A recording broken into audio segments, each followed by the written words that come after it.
here at 3515 Broad Street. If everybody would join me by standing for the Pledge of Allegiance, I'd appreciate it. Olivia, if you could lead us, please. I pledge allegiance to the flag of the United States of America and to the republic for which it stands, one nation, under God, indivisible, with liberty and justice for all.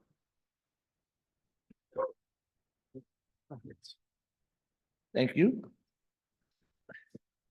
Can you please call the roll? Aldag, Here. Hubbard is absent. Popoff. Here. Schlaf. Here. Semiphero. Here. Tao. Yes. Keo. Here. Scheib. Here. Thank you. We have a quorum. Item C on the agenda is approval of the meeting minutes from our city council work session on March 22nd, which was a budget planning or goal setting session. Tom moves it. So hold on, see, you're gonna move just one at a time, you want to do both? I'll do all three. All right, go ahead. Okay.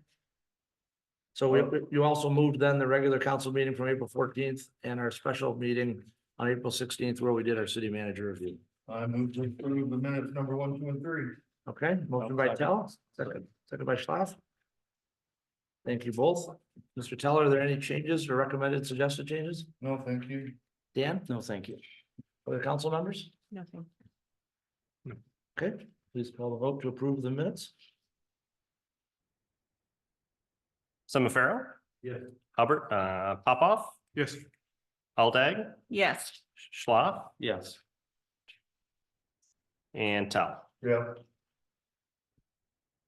Thank you. Yes. Motion carries. Thank you. We're down to prearranged participation, and it's not every meeting that we have an opportunity to honor a longstanding member of our community, but like to take the opportunity today to issue a proclamation in honor of Todd Hart and his great career here in Dexter at the United States Postal Service. So Todd, I'm gonna read this. If you want to stand, if you want to come up here, or you can stay there. April 28th, 2025. Whereas Todd Hart began his career with the United States Postal Service in 1994. I hope we have our information correct. And whereas Todd Hart started working at the Dexter Post Office in 2002. Whereas Todd Hart has been a dedicated public servant to the Dexter community for over 2 decades, providing a helpful hand, a kind greeting, and enormous patience to all visitors to the Dexter Post Office. And whereas Todd Hart took on the daily role of raising and lowering the United States flag located at the post office. Whereas Todd has been a valued colleague to many Village of Dexter and City of Dexter employees who have interacted with him over the years on official business between the village and city, village/city and the post office. And whereas now, after many years at the post office, we wish Todd Hart the very best and hope that he continues to enjoy his many passions in retirement, including his love for the Detroit Tigers.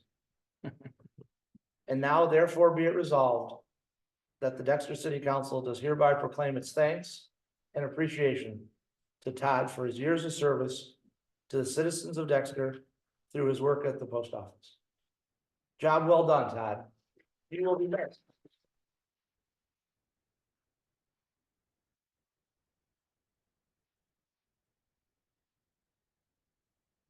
Thank you. You're back. Okay. Now that I taught you how to wrap packages.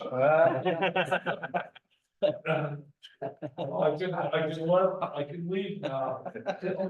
Job is complete. Great Thank job. you, everybody. Thank you. Thank you. Congratulations. Thank you. With all the council? Sure. All right, guys, come on, sit there. Come right up to the front.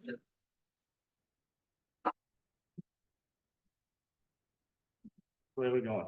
Just follow in our office. Huh? Come out here. All right, we'll come Come out here. Oh, you're in the front.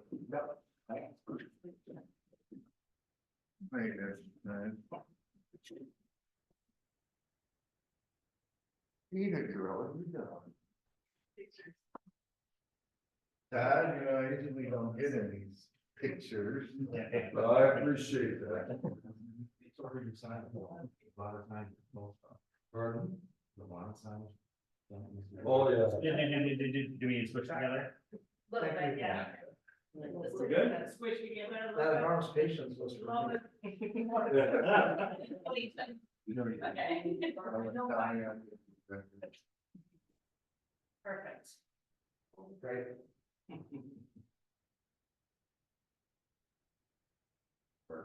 President. All right. Thanks for the Those things, yeah. Thank you. Hey, first one ever said that. I never had very much. Thank you. Thank you, sir. But, oh, yeah.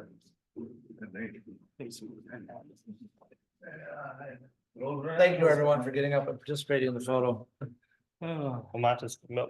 Momentous day to get Brenda out. Yeah. To a council meeting. I see that.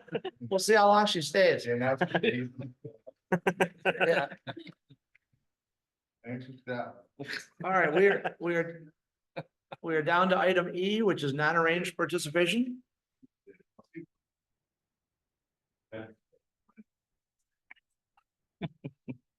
Yeah, Wednesday is his official last day. Oh, is it? Yes, and I hear he's only gonna be there for like 2 hours, so take your packages in early. Just sent my wife down. You have a Canada thing. I think they're all overseas. Okay, we're down to item E, which is non-arranged participation. Is there anyone in the audience who would like to speak under non-arranged? Seeing nobody in the audience standing up, is there anyone online that would like to speak under non-arranged? Please use the raise hand feature and we'll try to recognize you. Okay, seeing none, are there any conflicts of interest of anybody to declare? Excellent. We're down to item G, which is approval of the agenda. I don't think there's anything additional to add, is there, Justin? There is not. Okay, so a simple motion to approve the agenda is in order. I move to approve the agenda as presented. Motion by Aldag. Second by Seven Farrell. Thank you both. Any discussion on the agenda? Please call the vote to approve the agenda. Aldag, Yes. Schlaf, Yes. Tell, Yeah. Popoff. Yes. Samafaro, Yes. Keo. Yes. Thank you very much. We have an agenda. We have no public hearings this evening, so we're down to communications. We have our upcoming meeting list in the packet. Does anybody have any comments related to the meeting agenda? I'm sorry, the meeting list for upcoming meetings? Seeing none, I'll keep this moving. Our first report tonight is from our Public Services Superintendent, Tim Stewart. How's everybody? Real good. How are you? Welcome. Good, thank you. I got my 2-week report in front of you guys. And then I can take any questions and then a couple things after. Dan. Please. go ahead. On your sewer report, it says MEK came in for an emergency call on Jenny and Sanitary Main on Main Street. And then right below it, it said you had to dye test it. So the Kingman jetted line, it's the one that goes between, by hotel to Hickman's going back there. Oh, And the next day, it was still backed up because they didn't go far enough, the plumber didn't. So Eric went out there and dye tested just to show them that our main is open. so it's the one that's in between Hickman's and Wings and things? Yep. Okay, thank you.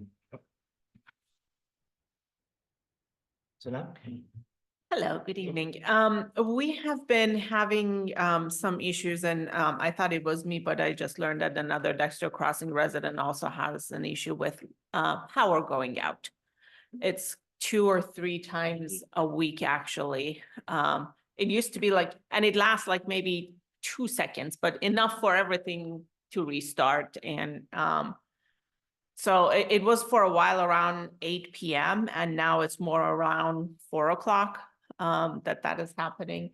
I don't know if you have heard from any, but. Yeah, and we've been communicating with our TTE rep. I hadn't heard that it was in the last week or two, but I know there was a period where it went out 3 or 4 times.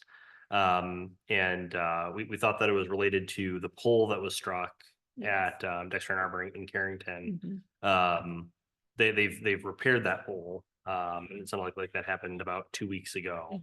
But it sounds like there have been more recent outages, and we've been in communication with our DT. rep. Thank you. Yeah, today at 3:57 was one. They have Thank their- you. They have their famous 4 o'clock to 7 o'clock considering or conserving all their power, so I don't know if that has anything to do with it, Yeah, so. thank you. Do we get much response from our rep? Well, we have a pretty good relationship with Molly at DTE. Okay, so not still Molly.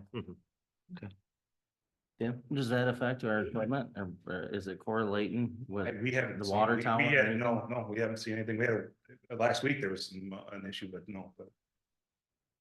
We haven't had any problems, so knock on wood. So it's not system wide then?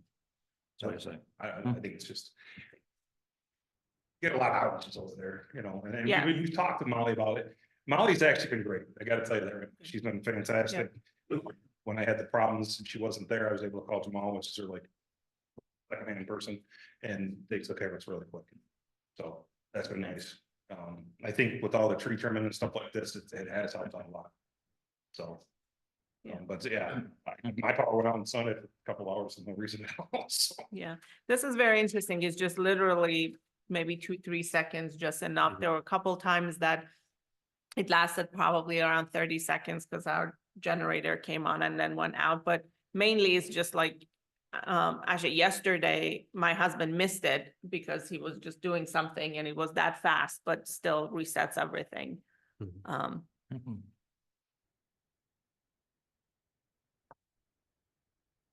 Tim, I got a couple things, small things. In the last week, I think council's aware of this, the connector's been opened up between Grandview and the path.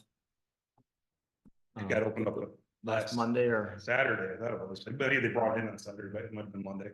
whenever they did it within the last week, all the boards are down and the orange fencing's down, so you can take a half walk if you want and come in. Right where our connector joins the concrete pavement into Grandview, there's a tree that I think should probably be trimmed up on. There's a dead branch that's partially way down, it's kind of hanging there. Could you guys look at that for me, please? Also on the connector over to the troll. Right, as you leave Milk Creek Park North, there's a dead branch that's coming to within where it's gonna go at some point onto the connector over over the water. Over the water. You're on the bridge section.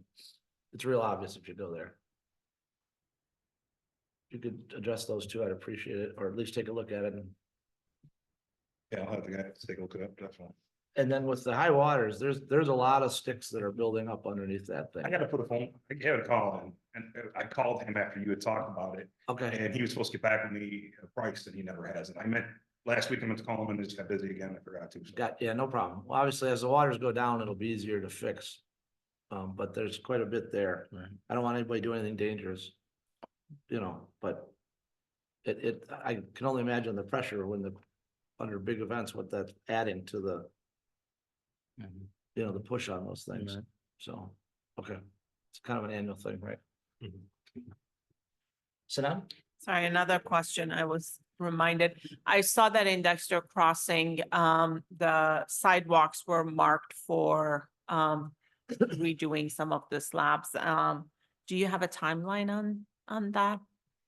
So they'll be starting June 16th. Yeah, so they'll be starting work after school lets out. Thank you.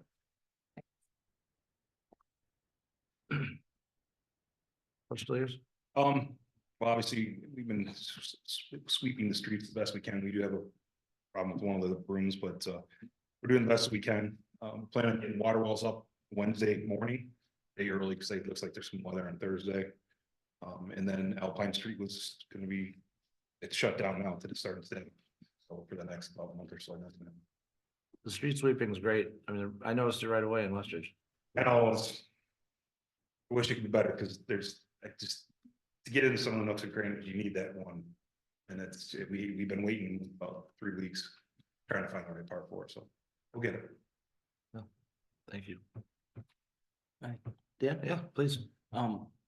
Just down the street from me, the DPW guys were out and they cleaned the ditch out and got all the leaves out of it. Is that something that we're gonna look into going up the streets or any streets that have old leaves and? Yeah, if there's ever a problem, like I said, give me a call. That was something that I wasn't even where they did that, so it might have been something. I didn't know if it was something that you guys were gonna start doing, because them deep ditches we got, they collect a lot of leaves and at the end of the day, they end up in a manhole somewhere. But no, I thought it was a good thing. No, we could definitely. Okay, thank you. Are we setting up concrete or not concrete? Are we setting up barricades soon? For downtown? Yeah, Yeah, Wednesday. Wednesday? Yeah, the water wells are Wednesday. Okay, I'll get Wednesday morning, they'll come in and do it, get all set up, ready to go, so. nice, perfect. Nice. I don't have any other questions. Good. Are we good? Okay, thank you, Tim. Thanks. Hope your drive home isn't as hairy as the one coming in. Next up is our community development manager, Michelle, who I believe is online, maybe. Yep, right there in the middle. We We're- also have Jenna. Jenna, you're good, okay? No, she's online for any questions. I just have a couple of things to add to Great. her report. Does anyone have any questions to start off with for her report? I don't have any questions. Okay, great. So just two things to add. First of all, this weekend DTE is hosting a ride and drive event at Washington Community College, parking lot 3, on both days, Saturday and Sunday, where the public can drive EVs from Chevy, Ford, and others. It's a free event. However, they do request registration because there's limited spots. And if you just Google DTE EV ride and drive, that website comes up and you can register there. The second thing to add is that there was a hearing scheduled this morning at Washington County Court, District 14A3 in Chelsea. However, it ended up being on Zoom. Prior to the hearing, though, the city's and the defendant's attorneys met and agreed that the defendant will allow us to inspect their deck to provide a final zoning compliance permit. And we'll also submit an exterior remodeling application for lighting and also allow us to do an inspection of the light fixture to determine its compliance with the zoning ordinance. In the interim, the defendant also agreed to keep the light off and the court case was adjourned until June 30th to give time for the defendant and the city to apply for and then process that application. This is the location on Park Ridge? Correct. Okay. Just wanna make sure I understand. Okay.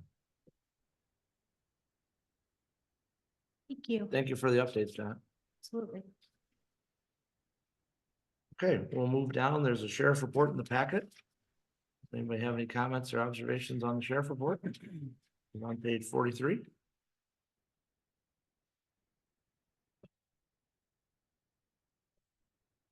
Relatively slow month. It's a good thing. Okay, seeing none, I'll keep moving. Stop me at any time. I'm gonna flip over to page 3 of the agenda for our city manager report. Sure. So start off with any questions?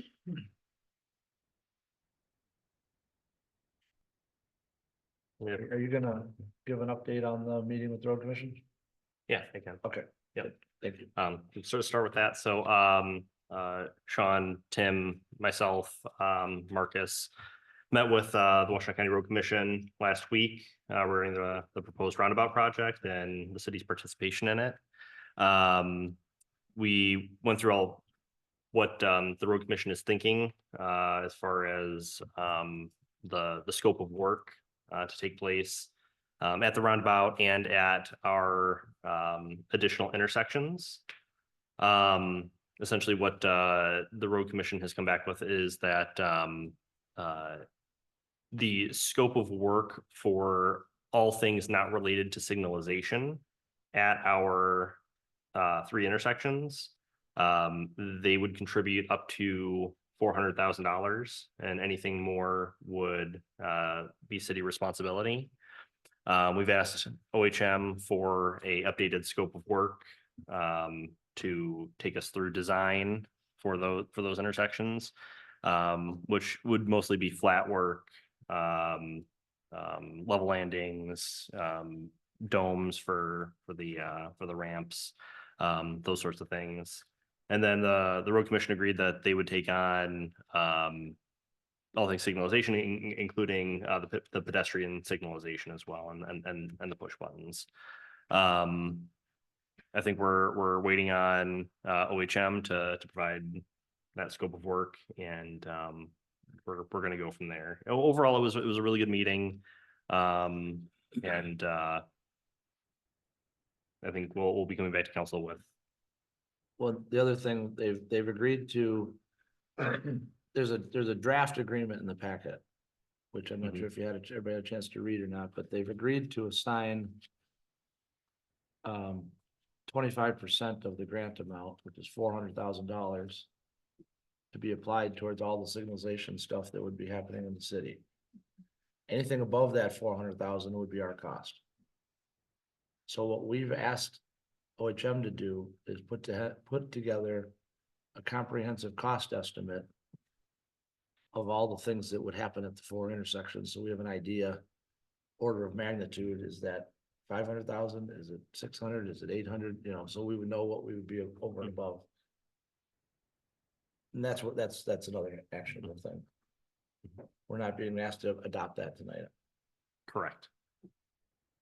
Dan, sorry. So the county didn't already have all these numbers? I mean, I think they have them. I don't think they've officially been submitted to us. Is that right? I've Or got maybe they have since then. I have an estimate from Marcus that was just sent over. Okay. It seems like all that would have had been laid out before. I mean, they got grants and different things. They're supplemented monies for what they're doing, it seems like. Yeah, I think the question that the council wants to know is approximately how much are we on the hook for paying for all this? Okay, right? Right, and that's what I'm trying to, that's what I'm trying to get to. Yeah. Here's the total minus the 400 that they're covering with the grant. with that. Here's what's left. I agree with that, but I don't understand why we gotta pay OHM when I thought we had a number because we thought that they would have all this information already together, but anyway. And that's what we're doing, right? You had a summary, you came and you said it's gonna be X amount. So there was an estimated amount that was included in the TAMP in the road plan. Okay. And you know, that it was over a year old, and we weren't sure what all was included in that. And I'm not sure, I don't think OHM was able to parse out like what is road commission responsibility versus what's city responsibility.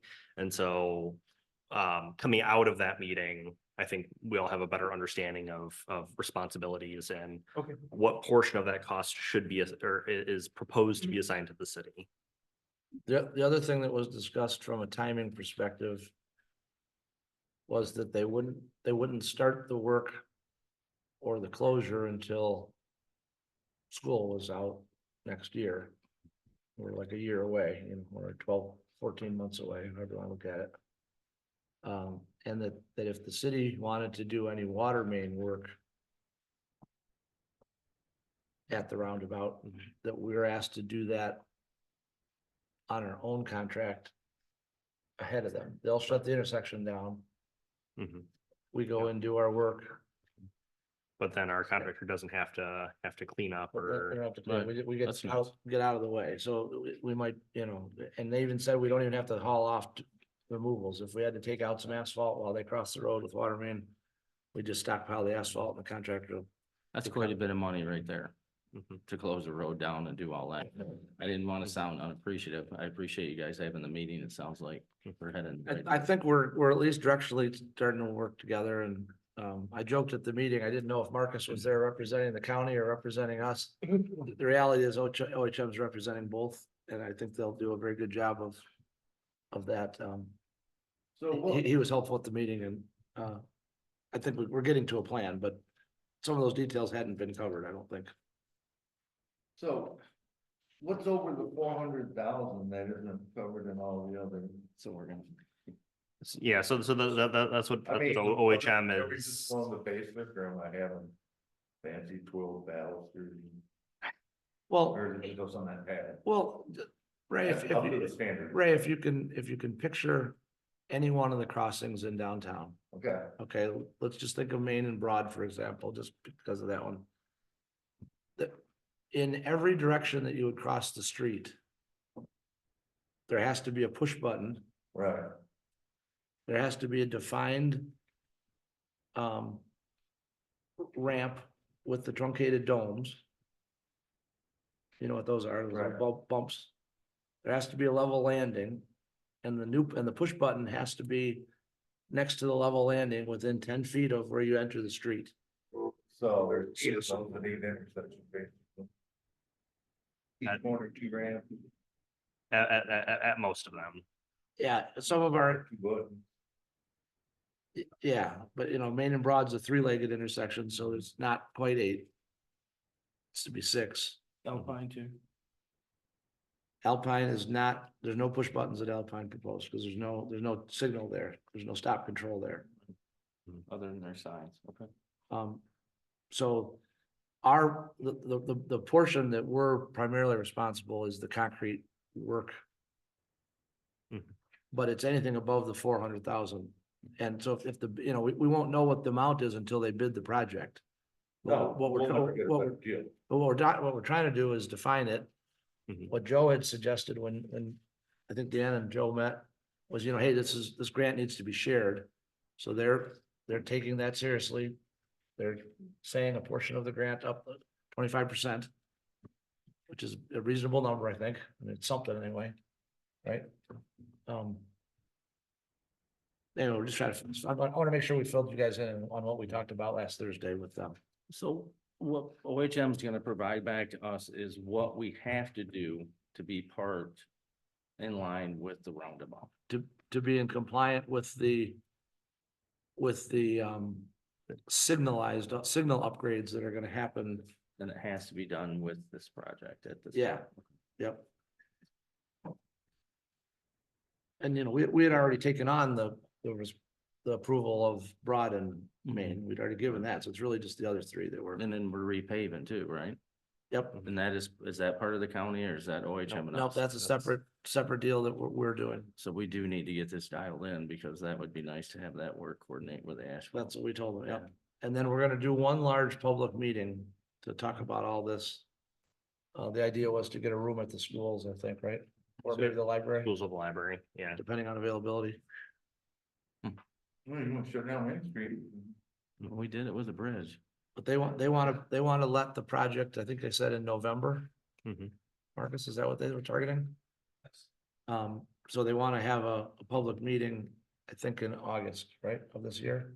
It was something like that, yeah. To start letting people know what's going on. It's a big deal. Um, Especially with But I downtown. mean, this is part of the reason why we're targeting 2026 for Main Street. So that we're getting Main Street repaved at the same time the road commission is doing the roundabout, so that we're not, you know, coming back in a Mhm. near future year to that we would then have to re-shut down Main Street for that. And one of the things, maybe we've talked about this before, but just another thing that's part of the project are these height detection devices that get placed upstream and downstream of the viaduct so that a vehicle that's passing by, if they're too tall, flashing lights are gonna Shuts the truck off. yeah, basically, yeah, it shuts the truck off, right? There you go. It's good, it's a warning so that we can hopefully prevent the trucks from getting stuck under the viaduct. Go over to the parking lot. So, all right, I'll let you get back to your report. No, and kind of the last piece of that is we're looking at relocating the mast arm at Main and Baker. That keeps getting hit by trucks. Right now it's almost right at the curb line on Main. So like as you make a right off of Baker onto Ann Arbor Street, There's semis that regularly hit that mast arm base. And so as a part of the road commission CMAC project, we're looking at relocating that back off of the road. So it's less likely to be hit. And we did meet on site, and it does seem like there is a location that could work. One of the concerns is that there's a lot of utilities in that area. But we, met on site with them and OHM and, Mistig. We'd called it a Mistig, so it looks like there is a feasible location. We've been mentioning this before. But nobody can make that corner with them 53-foot trailers, it's too big. Mhm. You can make it. It's really You gotta go on the other lane, you gotta go cat it in, drive. right over, going over the lake. Still yours? Yeah, so just a couple of other quick items to let council know about. On May 12th, the students from Dexter High School are going to be visiting us at City Hall again. So if anyone is interested in participating in that presentation, usually the students come in and have a set list of questions, and then maybe take some questions off that are on the list, and we field those and answer them the best we can. That's on May 12th from 1:45 to 2:30. Nobody wanna do. It's usually really interesting. It's a fun experience. That'd be great if you can. Yeah. We did have a second interview on Friday for a finance director, and we had a first interview today. And hopefully in the next 2 weeks, we'll have made an offer and have a candidate ready to come on board. We think we have a couple of really good options. Already talked about Alpine being shut down for a month. And I think those are the big things. Did they do any work today?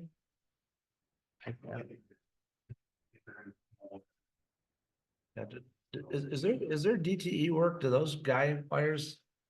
Does anybody know? Are those in the way? Or are they staying or? There is a pole that is being removed. By the farm. No. I thought. No, I thought the one closest to Main Street was being pulled down. Either that or it's being relocated. Okay, all I know is there's two poles that have Mhm.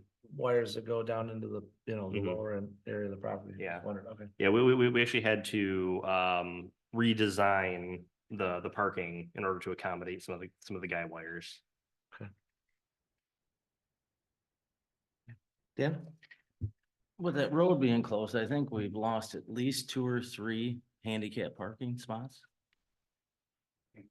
Two. Do we have any in front of the farmer's market? I'm gonna walk down there. I was gonna walk down there tomorrow and look at it, but I know them handicap spots right next to the restaurant there. Anyway, I didn't know if we thought about maybe adding to help with the Make some situation. temporary ones? Yeah, make some temporary ones somewhere. There's one in front, and I think there's one across the street. In Better Farms, but I didn't know check. So, no, I think we could probably do something better. All right. I think it'd be better at the farmer's market. If it was my mother and father-in-law, I would not want more on Main Street to back out into the traffic. But I'd want them, Thank you. Good question. All set? I think I'm all set. Any other questions for Justin?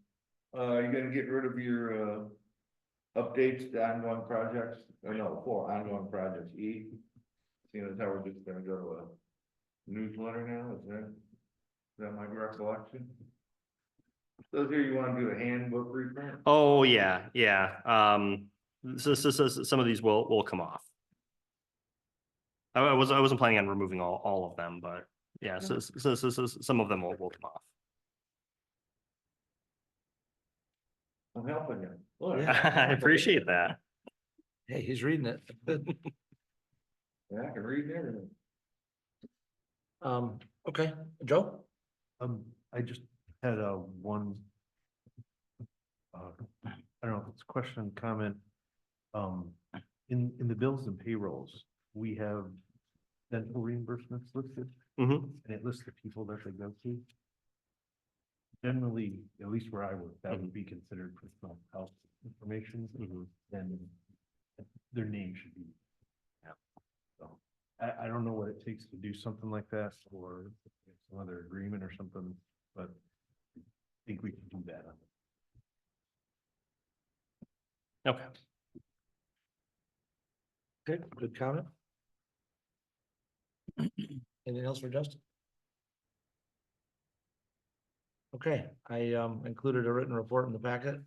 Part of my photo log. There's been a lot done since that picture was taken and added, so it's, which is great. The third tier is all the way around the side. It was fun giving the tour to the folks from Saline. They had a lot of good questions, very nice group of people. And they sure stuck to their schedule. Started at 8, ended at 9. They had to be off to their next location. Which was good. I appreciated that too. And then I do have 2 recommendations. 2 people recommended to help fill openings on the ZBA. In case anybody has any questions, I was able to communicate with both of those people. We have one, Megan is gonna take the regular position, and Richard's gonna take the alternate. So that will get that board back to full. Does anybody have questions for me on anything? I thought Saturday was a good discussion. I appreciate everybody attending at the budget workshop. Okay, we have 3 items on the consent agenda. Oh, sorry, let me back up. Does anybody have anything to report under council member reports, J7?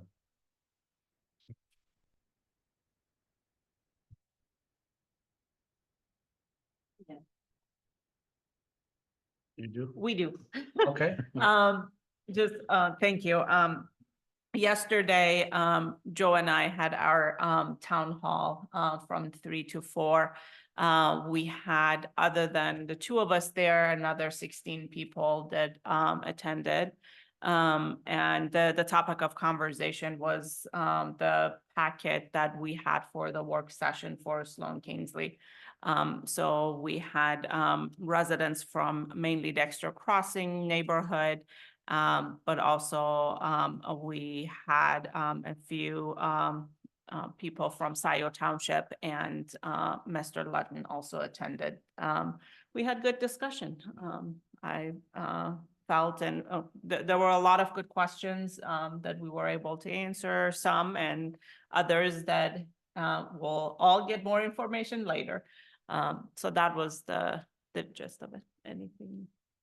Yeah, I think some of the items that came up specifically were the tree line that's currently there and what a buffer might be between the existing residences and residences in a proposed development. Also, there was a couple of questions about traffic, about how traffic might go, what access points there might be. Those were the 2 that stuck out in my head. I'm trying to think that people asked how many units there'd be, what would they be like? The same kind of general questions we kind of reviewed previously, but we've gone through some of those again. And because we did this 6 months ago.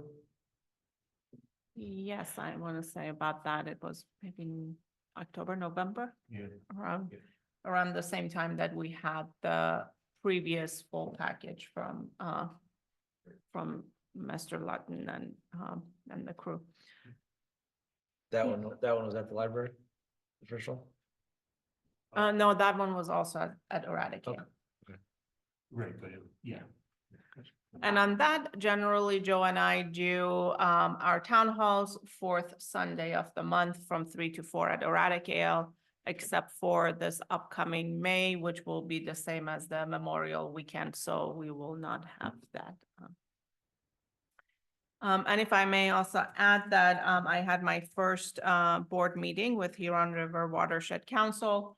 for new board members, they have an orientation, session, before the board meeting. The board meetings are now 4 meetings a year. So I have given Justin the dates for the next 2, for this, year that are coming up. The biggest, discussion that, we had, one topic was about, the status of a lot of grants generally, and the work that they're doing to, remain a little bit more, conservative in their growth, hoping of growth for, Huron River Watershed Council for, the next, couple years, just to be able to understand what are the status of some of their grants and their funding and such. And then the other thing that came up was, that they are gonna request and send a letter to all the municipalities that are part of the Huron River Watershed Council, that is starting 2026, they will be increasing the rates of membership. This is the first time since their opening, so in 60 some years, this is the first time, that they would like to do that. For what would be, my understanding, considered for the city of Dexter, currently is 10 cents per person. It's based on the latest census. So it's either 10 cents per person, minimum of $400. That will be increased to 15 cents per person, minimum of $600. Still reasonable. Still reasonable, very much. Thank you. Thank you for the update. Thanks for the reminder. Anything else? Okay, I didn't mean to gloss over that so quickly, so thank you for covering those. We have 3 items on our consent agenda. Is there someone that would like to, Joe? I'll move we approve the consent agenda, including number 1, bills and payrolls in the amount of $1,427,775.16. Award of overman crack seal work to Wolverine Seal Coat LLC, an amount not to exceed $20,000 per year for 3 years, and appointment to zoning board of appeals in the packet. I second. Motion by Semifarrow, second by Aldag. Thank you. Dustin, please call the vote to approve the 3 items. Tao, Yes. Popoff, Yes. Aldag, Yes. Schlaf, Yes. Semifarrow, Yes. Keo. Yes, motion carries. Thank you. We have no unfinished business. So we'll move down to the 3 items of new business. M1 is consideration of the recommendation from Planning Commission to release the 2025 master plan amendments to the adjacent communities for the 45-day review period. I'll move we approve the recommendation from planning commission. Moved by Semifarrow, I'll second. second by Schlaf. Thank you. Any discussion on taking this step? Everybody knows why we're doing it. It's a requirement. Was it every 5 years? Is there anything you want us to know? Since you're here, I'm happy to let you. Everything's in your packet. There's red line copies as well as clean copies, except for the background chapter, which changed in whole. So felt like the red line would just be even more confusing. But if you read it and feel comfortable with it, please pass it. It'll go out to your adjoining communities. And then it will have a public hearing at the planning commission level and then come back to you for approval. 45 days from now. 45 days from now. 50 And- days from now, yeah, And in the meanwhile, we're happy to answer any questions. gotcha. Thank you for attending tonight. You're Dustin, welcome. anybody have any questions? Pretty straightforward. Okay. Please call the vote. Aldag, Yes. Schlaf, Yes. Tao, Yeah. Popoff. Yes. Semifarrow, Yes. Keo. Yes, motion carries. I'm trying to slow this down so I can end the meeting for a 3rd straight time at 8:22. Really? No, just kidding, right, just good. New business item M2 is consideration of waste. What? See, now they're motivated, I like it. Consideration of waste management contract amendment, would you like to move the amendments? No, okay. Is there, I'll move it. moved by Dan, I second. down the page, second by Sanam, thank you. And so I'm clear, we are moving. You're making the motion that's requested on the bottom of page 221. Correct. Which is to amendment to include the multi-stop language and change to the recycling processing charge contingent on waste management agreeing to provide staff the monthly recycling processing charge on a monthly/annual basis for transparency.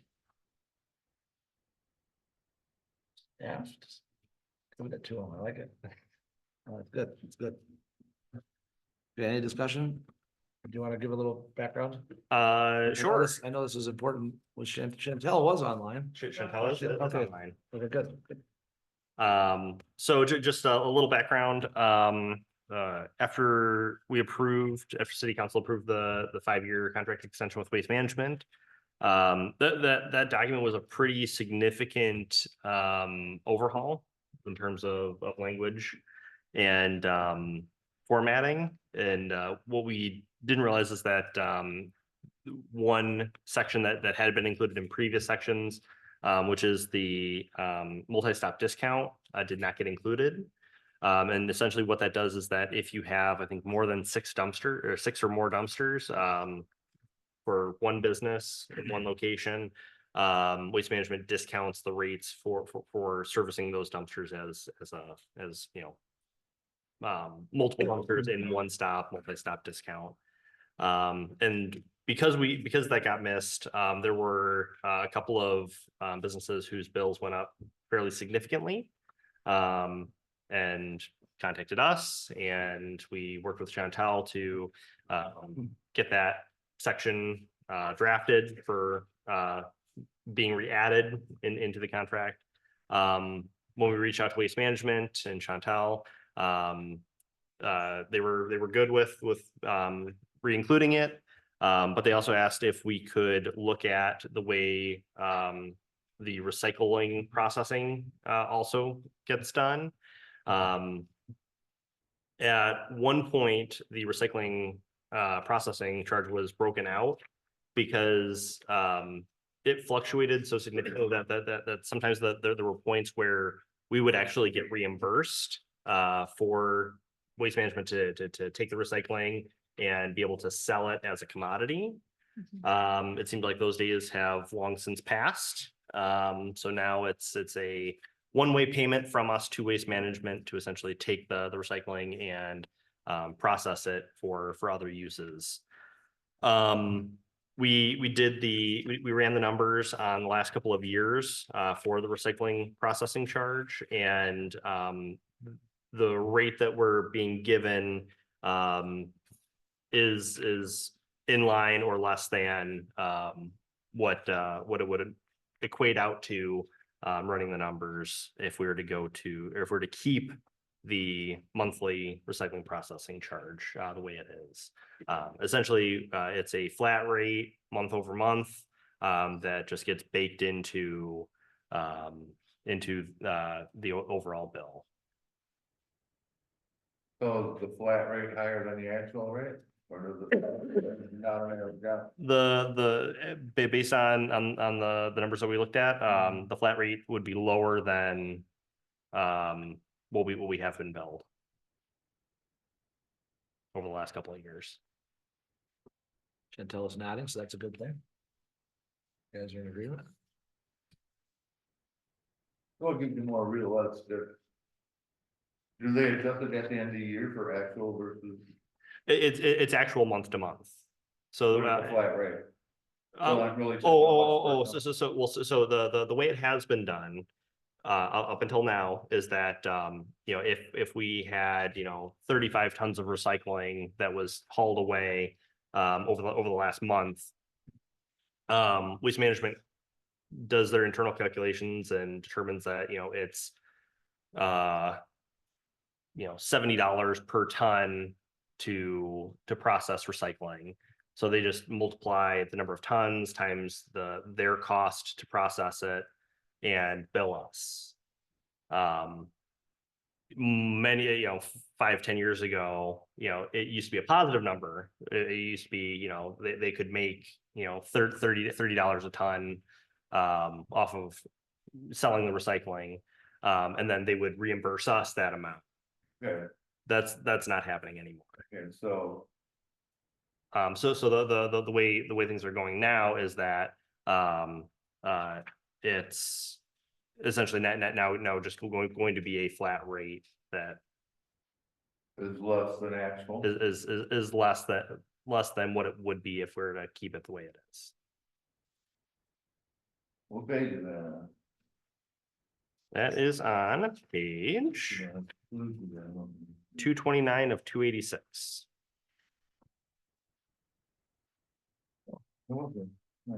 Yeah, so it's a price per unit per month. So if we have 1,589 units, Mhm. they're proposing billing at $1 and 55. Oh, no, that's actually. Is it there? 144 for the current year. So you take 144, multiply it by 1589 or 1586, and that's the rate every month.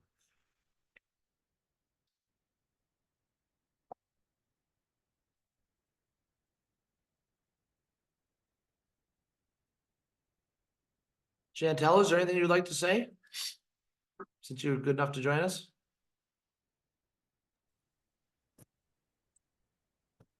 Oh, there we go. It was saying I couldn't unmute myself. No, good evening, everyone. Thank you, Mayor. One of the things that's coming with this transition and one of the reasons why we're going to our communities and trying to remove some of the variability from their bills is that we are opening up our own material recovery facility in the city of Detroit.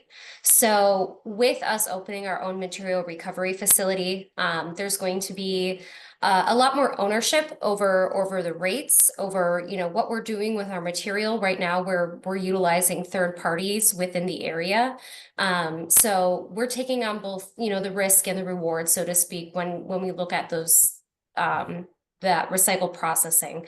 But as Justin highlighted, really, once China kind of exited the market and stopped accepting a lot of those materials, we just haven't seen that recovery and haven't really seen that rebate really ever fully recover. So this has just turned into a very cumbersome manual billing process that delays us getting bills to our communities because it's something that we have to do manually on the back end. So really our goal with this is, one, to kind of show what we're leading into with the Detroit Material Recovery Facility, but then also just to provide more consistency and more reliability when it comes to billing, faster accessibility. And for those of our communities who are trying to take their billing online, have a few less paper bills being sent to the township every month or the city.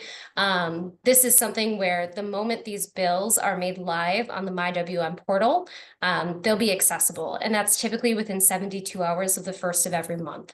So it's hopefully going to help you all expedite your billing processes as well. Well, thank you for working with us to amend the situation. I appreciate that very much. My pleasure. I know a couple of our customers do as well. Any other questions for either Justin or Chantel? I'm looking at page 222 at the bottom there. So the current is $20.25 for the year, right? But the new all-in rate is $21.97. So that is higher, or am I reading this? So what isn't factored into that $20.25 is the monthly recycle processing charge, which is anywhere between $2,500 and $5,000 a month. Oh. I'm reading right above it. Alright, so they're gonna get rid of that charge. Mhm. And we were paying that charge before? Yeah.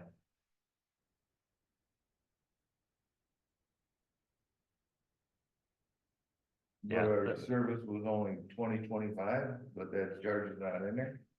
Correct. What would it be if it was in there? 2197. Actually, I don't know. That's our new one, I'm just. No, that's not right. Yeah. Telling me it's gonna be a flat rate, it's gonna be less than what's there. So the average the average monthly cost would have been $2.59 in 2023, so $2.59 added to each unit each month. Right. And in 2024, it was $1.47.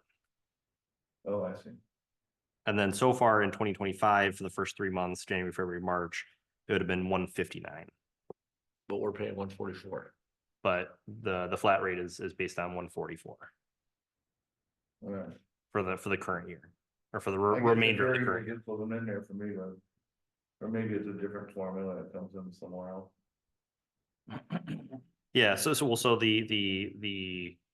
the math and you know, the number, because it's all based on the quantity of tons that is processed and the rate per ton that is charged by Waste Management. And all that math is shown on page 229. Okey-dokey. Okay, so remind me, we have a motion by Dan and a second by. I didn't write it down. Myself, okay. To approve the contract amendment. Or to approve the motion that's on the bottom of page 221. Mhm. Any last questions? Please call the vote, Mr. Schlaf, Yes. Semi-Pharaoh, Yes. Aldag, Yes. Tell, Yeah, Popoff, Keo. Yes, motion carries. Thank you. Our last new business item is really more of an update, but I asked Justin to include it as a discussion item. We received the email. Let's see. We received the email that's in the packet on page 233 from Dr. Timmis on well, last Friday, 2 Fridays ago.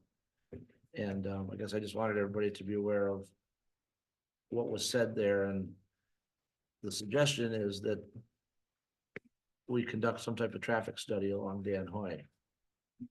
well, you can do that, but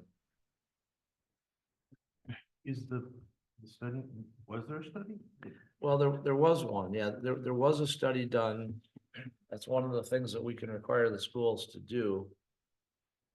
Is traffic impacts from public roads, so when they, planned the additional elementary school there. Beacon. Which one's? The one on the right, no, the one on the left. It's the one that's not anchored, the one that's not anchored. The old Cornerstone went to anchor, and then they joined them, and Beacon is the one that's merged into it. I mean, they're connected, but they're right next to each other. Cornerstone and. It's on Dan Hoy across from the industrial park, across from the industrial. And so as part of their planning for that large area. And they were planning the bus loop at the time. Anybody who remembers this better, help me, Marcus. We required a traffic study, knowing that they were gonna bring all the vehicles there. And I think, given the fact that the industrial park traffic is also there.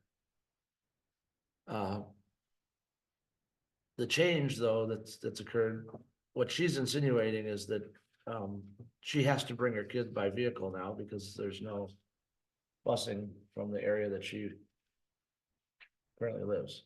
Which means she lives in the city. Which She means she does. lives in the city. Right.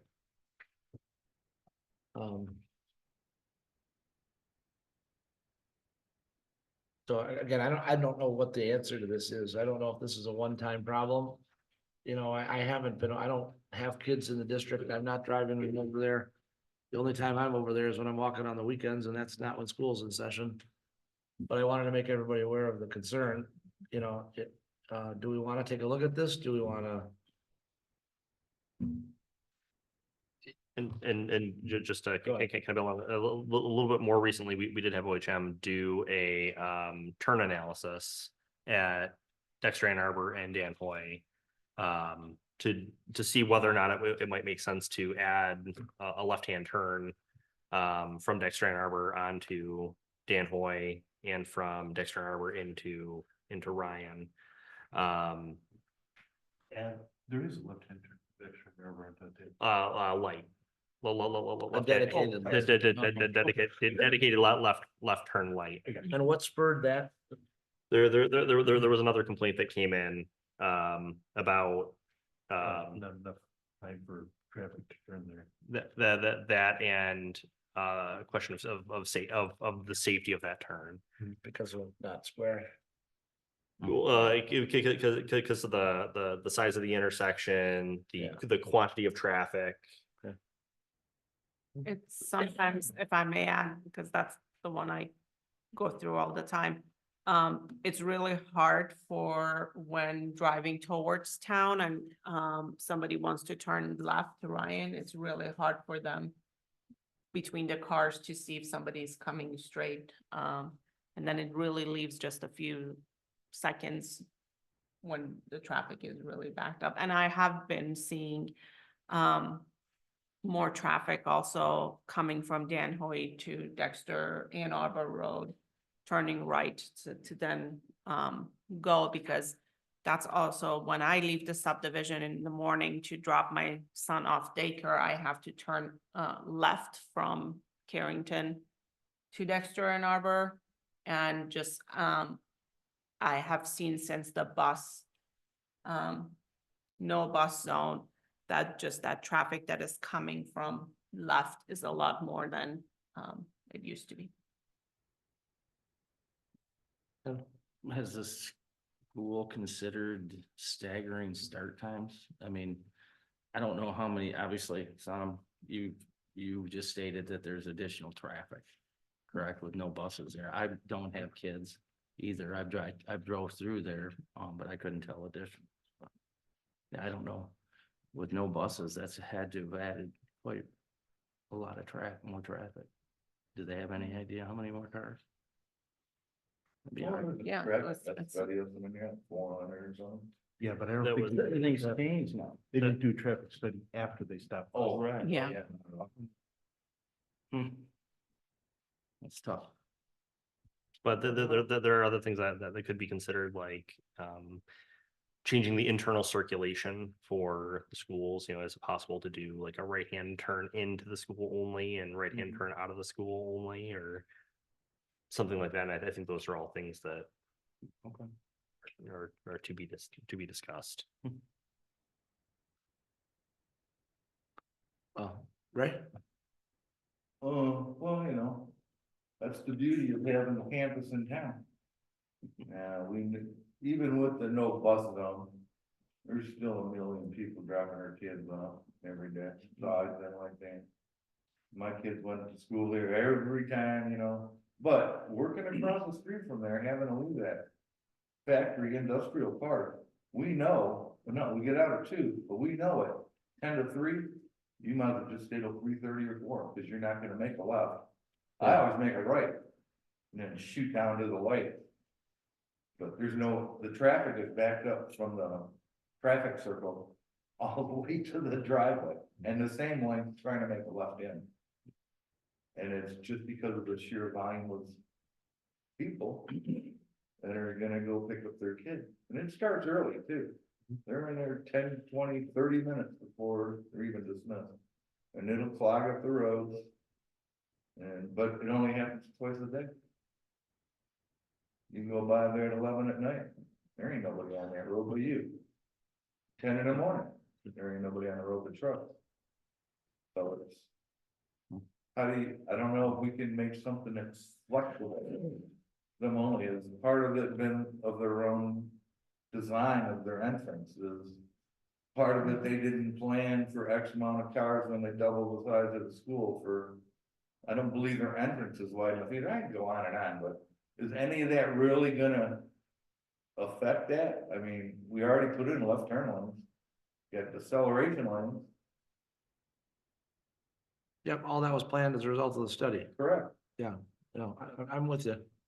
Again, I read this 2 Fridays ago and Justin was not on it, even though the email says Justin. And,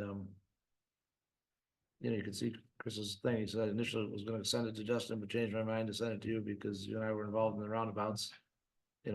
I wanted everybody to be aware of what's been received. I'm gonna try and carve out some time to go see what it looks like in the morning. Just because I don't have the visual of that. I mean, I go through the roundabouts north to south, headed to 94, but I don't ever cut up Dan Hoy. The worst. I is go to when the they community got garden kids all the in time, but that's, preschool. later. And for me, the frustrating thing is exactly what Ray said. This is a self-created issue. The school district decided they were gonna do campus. They decided they were gonna do this, and inherent to it, there are problems. And then they turn around and say, city, go fix this. And then they go and they change it and they say, we're not gonna have the bus service in the city, which, by the way, was implemented. Much to the point of this letter, it was implemented because a child got killed on Dexter and Iowa Road in the city. That's why busing started. And the school district, Daniel, can't remember his last name, came to the forum and he said, look, we can't hire enough bus drivers. We're having a hard time even getting the bus drivers to drive the kids. I mean, I get it, but the thing is that you're stacking one thing on top of another, on top of another, on top of another, and I mean. Well, my response to Dr. Timmons was that, they have to work with us. It would be a cooperative effort, wherever we're gonna decide to do. So starting off, I wanted to make everybody aware of the email we got. I don't know if any of you have gotten additional emails about safety or whatever, but I'm not saying we have to jump on it right now. There's only 4 weeks left in the school, or 6 weeks left in the school district or school calendar year. What I'm saying, I'd like to pay attention to it a little bit, see what we observe, and then decide if we need to, get some counts. They're probably going to happen in the fall, and by the time we would do any of that. So additional items, there was a discussion on Facebook or Nextdoor, one of them, that somebody was talking about, there's no light at the crossing for the roundabout. And I drove back through there a couple times while this was going on over the course of a couple days, and I kept on looking, I'm like, there's a ton of light. This thing is lit up like, there was somebody else on another one on another thread that people were complaining that there was so much light, pollution, and specifically at the roundabouts. And I went back and I was exchanging messages with this person. And finally, what I understood was she was talking about a rapid flashing beacon. Yeah. That's what she was talking about with putting a light there. So, and also, I can't remember when it was. I don't know if it was last fall. I thought there was a bike rider that got hit on Dan Hoy Road. And I thought there was a child there was an accident also. Maybe I'm misremembering, but I thought there was a couple of incidences just like last fall. So I mean, it's not like, Well, we've reacted on that corridor, a couple of things. I mean, when Avalon went in, there was more frequent crossing of the streets, so we adjusted and put in another rapid flashing beacon, in cooperation, and we did that as part of the improvements there, right? Anyway, I'm getting close to my 8:22 time, so I'm trying not to drag this out too much longer. But I wanted to make sure everybody was aware of it, and maybe we can all pay attention to it, and if we need to do a study, what I'd want to do is figure out what we want to study and then ask the schools to participate with us. So we're doing it jointly. They will, What's that? they will claim it's our responsibility. Well, that's okay. But The last Let's go study, to questions. the last study we did we count cars to see? Yeah. Did we? So that would be the first thing, right? Right. We, okay, thank you. Yep. See how many more cars we had. There's very many.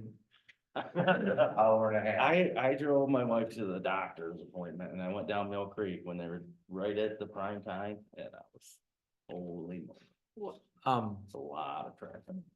Well, and I don't know if now that the weather's, any better, if there's any more people walking to school rather than driving. I don't know if there's significant change in that, but Oh. um, I'm you know- sure that's much better. well, there's a lot of turning movements out here. I mean, to do the counts, I mean, it's one thing to just put those ropes across to do passing by, but to get the turning movements takes a little bit of Yeah.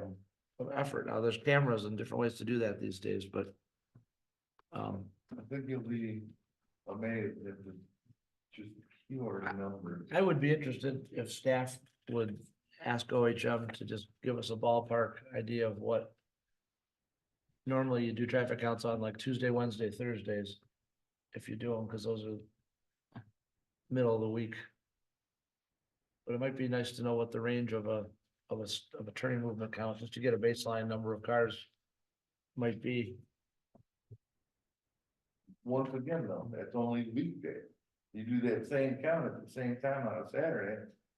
Yeah. I know, you're talking about the school situation. You do the counts in the morning for the 2 hour period or whatever, 7 to 9 or something.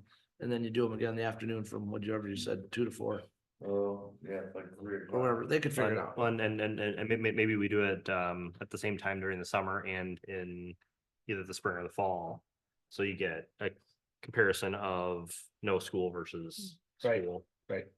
But if why don't you get a baseline of what it would take to set that up during a week in May or something? Before the school year gets out and we can run it past the schools. I'd also like to add, I mean, where we were 20 or 25 years ago, as far as the city, with crosswalks. And I mean, we are 1,000 times safer if the kids will go to the designated crosswalk. Correct. And hit the buttons. Correct. I mean, what happened back then was tragic and it could happen again, but if everybody follows the rules of what we have put, I mean, we've spent a lot of money in the city, Yeah. you know? Yep. Well, the other thing on the numbers that are on there, as far as the car counts. It would be good to know what the student population is at those schools, because. I mean, from what I remember, there's only about 3,000 students in Dexter. For like 12 grades. 3,000, 3,100, something like that. Okay. It's only 250 a grade. Most of these buildings only have 2 grades in them. Well, that's like 500 kids. Some of these counts are 300 and 400 vehicles. I mean, that's insane. That's like the buses are carrying 20% of the kids and nobody's carpooling at all. It's just nuts.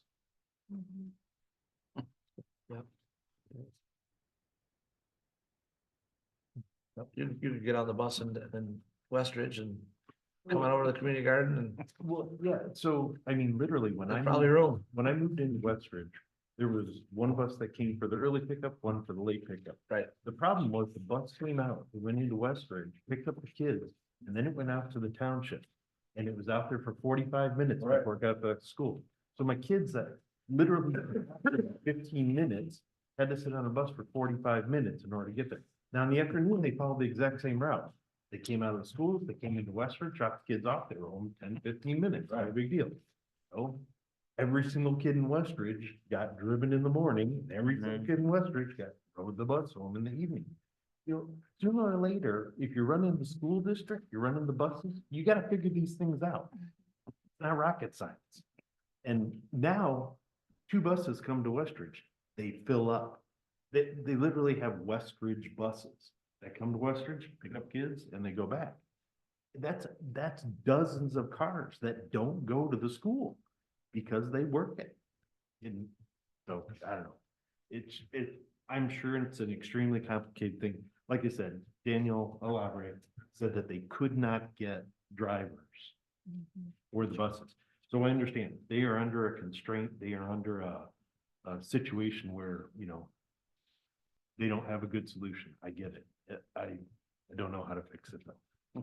Well, if there's something we can do, it probably makes sense to look at it is what I'm getting, is what I'm thinking.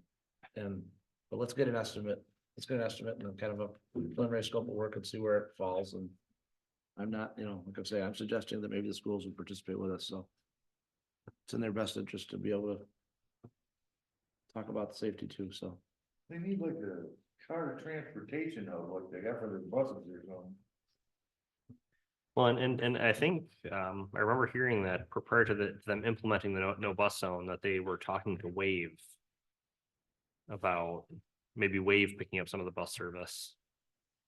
But I don't know if that, yeah, obviously that didn't go anywhere. What's the thought though? I mean, if there was a designated place where they could park, you know, 100 cars and then get them on a bus somewhere other than on Dean Hoy Road. I don't know where that would be. Country Market, right? Anyway. All good thoughts.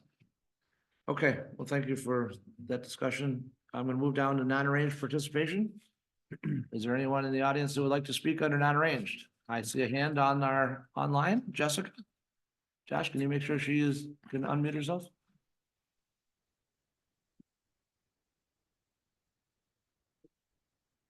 Hi, Jessica. Can you hear us? Hello. Yes, I can. Can you hear me? Yes, we can. Thank you for joining. Great, thank you. Can you give us Thanks your name for, and address, please? sure. My name is Jessica Flintoff. I'm at 865 North Wagner Road in Scioto Township. Good Great. evening, Mayor and council members.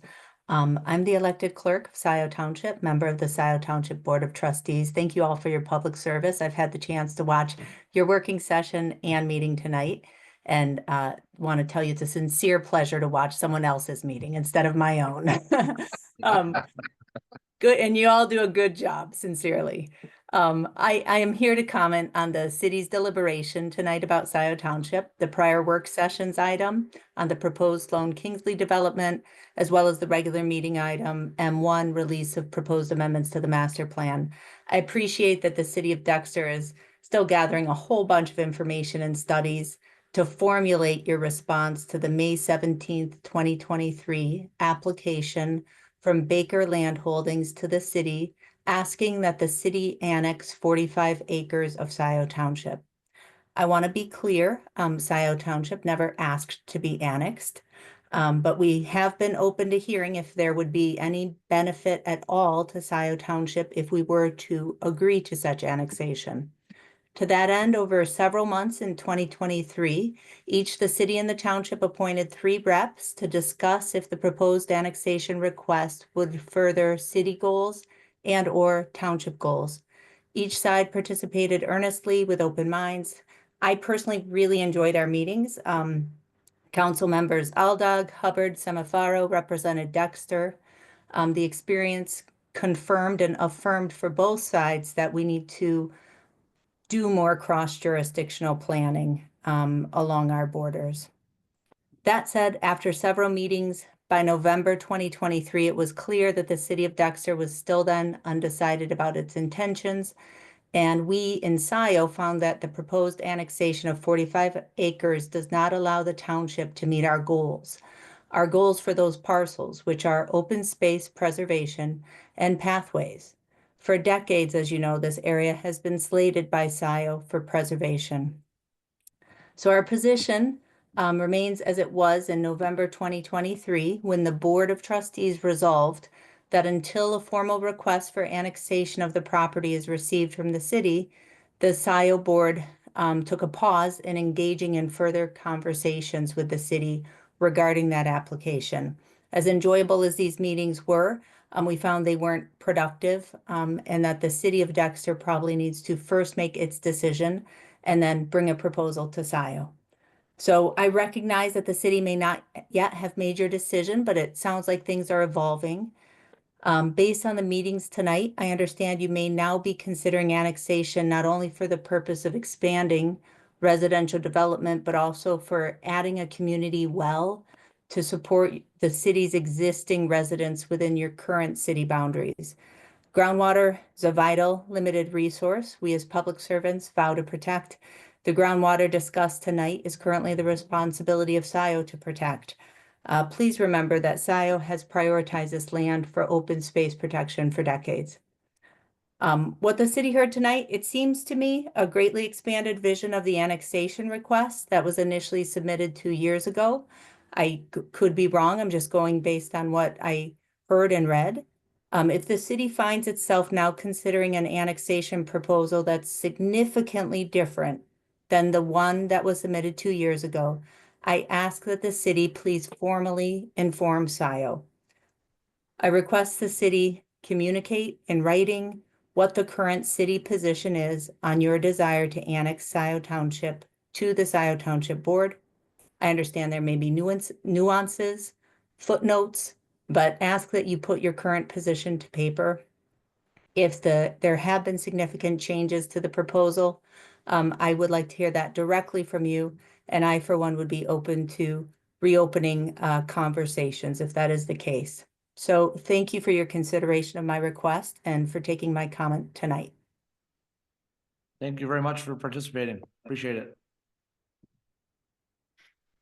Is there anyone else who would like to speak under non-arranged this evening?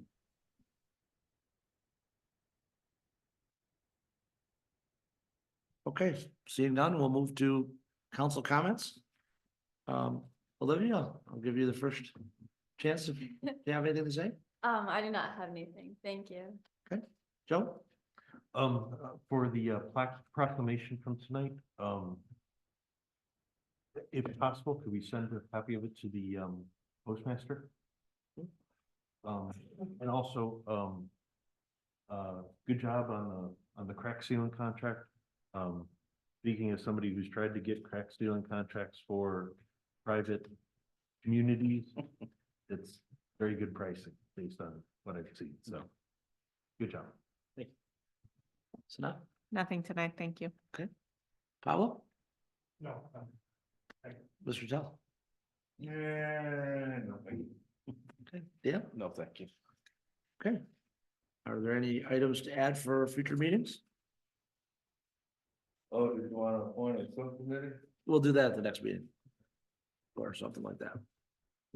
Okay, I will seek a motion for adjournment at 8:28. Well, it's only because the pro tem went on a little long. That's what I'm here So move. Yeah. Moved by Aldag, second by Dan. All in favor, signify by saying aye. Aye. Thank you for a good meeting, everyone. Have a good night, everybody. Have a good night. Have a good night. 8:28.